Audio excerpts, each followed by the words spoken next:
వారికి జయ శ్రీ గౌనితాయకి జయ. శ్రీమద్భాగవతం సప్తమ స్కందం 9వ అధ్యాయం 23వ శ్లోకం.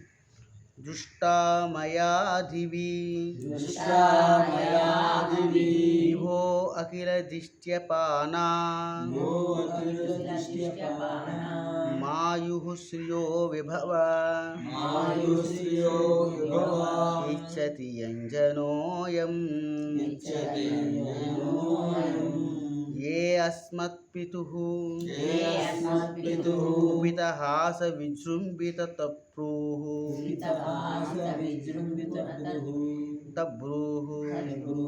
విస్ఫూర్జితేన లులితాః స్వతుతే నిరస్తః. దేవా, దీర్ఘాయువు ఐశ్వర్యము భోగముల కొరకు జనులు ఉన్నత లోకములు చేరకూడదురు.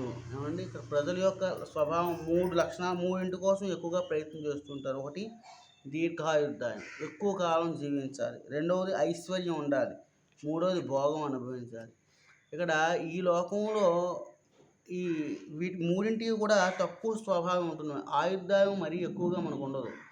ఇంకా ఐశ్వర్యం కూడా ఎప్పుడు మనకంటే ఉన్నది ఎక్కడ ప్రతి చోట కనబడుతూ ఉంటాడు. ఒకవేళ ఈ సంవత్సరం మనం ఎక్కువగా ఉన్నా వచ్చే సంవత్సరం కూడా ఎవడు పట్టుకుపోతూ ఉంటాడు దాన్ని. ఇక భోగాలు, ఈ శరీరం ఎక్కువగా భోగాలు చేయడానికి అనుభవానికి యోగ్యమైనది కాదు. ఎక్కువగా తిందామన్నా, ఎక్కువగా తాగుదామన్నా దేనికి ఉపయోగపడదు అనమాట. సో ఇవి చేయడం కోసం ఉన్నత లోకాలకు వెళ్ళాలి అనుకుంటాను. స్వర్గాది లోకాల్లో ఇవి చేయడానికి పుష్కలంగా, అంటే ఇంద్రియ భోగం చేయడానికి ఆ శరీరం బాగా ఉపయోగపడుతూ ఉంటుంది. లేక దీర్ఘాయుర్దాయం మనకంటే ఇక్కడ మనకు ఒక రోజు అంటే 24 గంటలు, వారికి దేవలోకాలకు వెళ్ళాం అనుకోండి ఒక సంవత్సరం ఒక రోజు అన్నమాట. సో దాన్ని బట్టి మనకంటే కూడా ఉన్నతమైనటువంటి దీర్ఘాయుర్దాయం అక్కడ ఉంటుంది.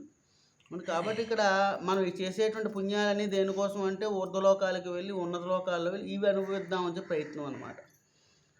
కానీ నా తండ్రి కలాపముల ద్వారా వాడిని గూర్చి నేను పూర్తిగా నెరిగి ఉన్నాను. వాళ్ళ నాన్న ఎవరైతే ఉన్నారో హిరణ్యకశిపుడు, ఆయన కలాపాలు, ఆయన చేసినటువంటి పనితీరుని స్వభావాన్ని బట్టి ఇవన్నీ ఇంత పూర్వం అనుభవించున్నారు. ఎందుకని హిరణ్యకశిపుడు దీర్ఘాయుర్దాయం ఉందా లేదా అంటే చాలా దీర్ఘాయుర్దాయం ఉంది. అతను చూసి అందరూ భయపడుతూ ఉండేవారు. ఆయనకి అన్ని భోగాలు ఆయన చేతిలో ఉండేవారు అనమాట. ఐశ్వర్యం ఉంది, ఇంద్రాది లోకాల యొక్క ఐశ్వర్యం ఆయన దగ్గర ఉంది, దీర్ఘాయుర్దాయం ఉంది. తర్వాత ఆయన అన్ని రకాల భోగాల్ని అనుభవించడానికి ఎప్పుడూ అనుకూలంగా ఉంది. ఆయన శరీరం కూడా చాలా దృఢమైంది కాబట్టి భోగాలు అనుభవించడానికి కూడా యోగ్యమైంది అన్నమాట. నా తండ్రి కుపితుడై వ్యంగ్యహాసం చేసినప్పుడు అతని బుకుటి కదలికలచే దేవతలను వినష్టులైరి. వాళ్ళ నాన్న గట్టిగా నవ్వి, ఈ బ్రుకిటి అంటే ఈ ఐబ్రోస్ ఉన్నాయి కదా, దాన్ని కొంచెం ఇలా కదలిస్తున్నాడు అనుకోండి, ఆ కదలికల వల్ల దేవతలందరూ కూడా వారి యొక్క ఆ తేజస్సును కోల్పోతూ ఉండేవారు అనమాట. వాళ్ళు భయపడిపోతూ ఉండేవారు. ఈయనకి ఏ ఉద్దేశంతో ఆయన ఆ విధంగా నవ్వుతున్నాడు అనే విషయంలోని. అంతటి శక్తిమంతుడైన నా తండ్రి ఇప్పుడు నీచే క్షణంలో నశించినాడు. ఎంతో శక్తివంతుడు.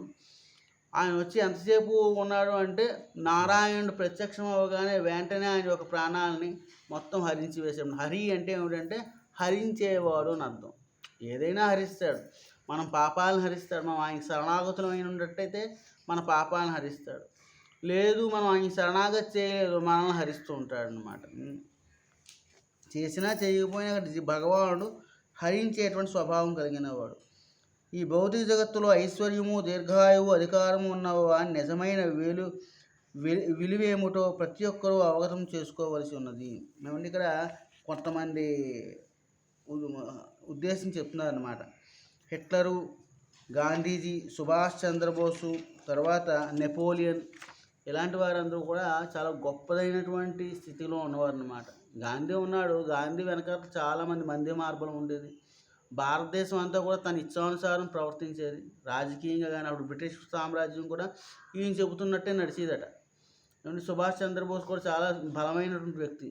అలా నెపోలియన్, హిట్లరు వీళ్ళు కూడా చాలా బలమైన వాళ్ళు. కానీ వీళ్ళు ఈ దేశంలో కానీ ప్రపంచంలో కానీ వీళ్ళు చాలా గొప్ప వాళ్ళే అయినప్పుడు కూడా చివరిగా వచ్చేసరికి వాళ్ళ ఆయువు ఇట్టే ముగిసిపోయిందన్నమాట. అంత గొప్ప కీర్తి కోసం ఎంత ప్రోకలాడు ఉంటారు ప్రతి వారు కూడా. మనం రాజకీయంగా వీళ్ళు గొప్పవాళ్ళు అనుకున్నప్పుడు కూడా వాళ్ళు కొన్ని విషయాల కోసం చాలా ఎక్కువగా ప్రోకలాడుతుంటారు. ఏమిటది? కీర్తి.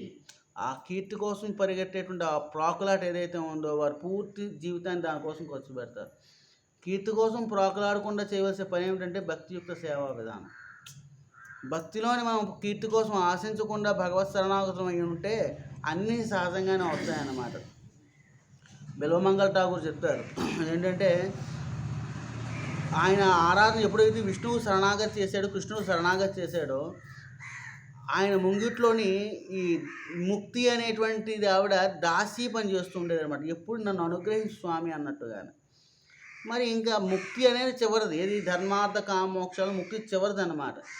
అర్ధకామాల కోసం వేరే చెప్పాలా అంటే, ధనము తనంత తానుగా భక్తుడి దగ్గర ఉంటుంది.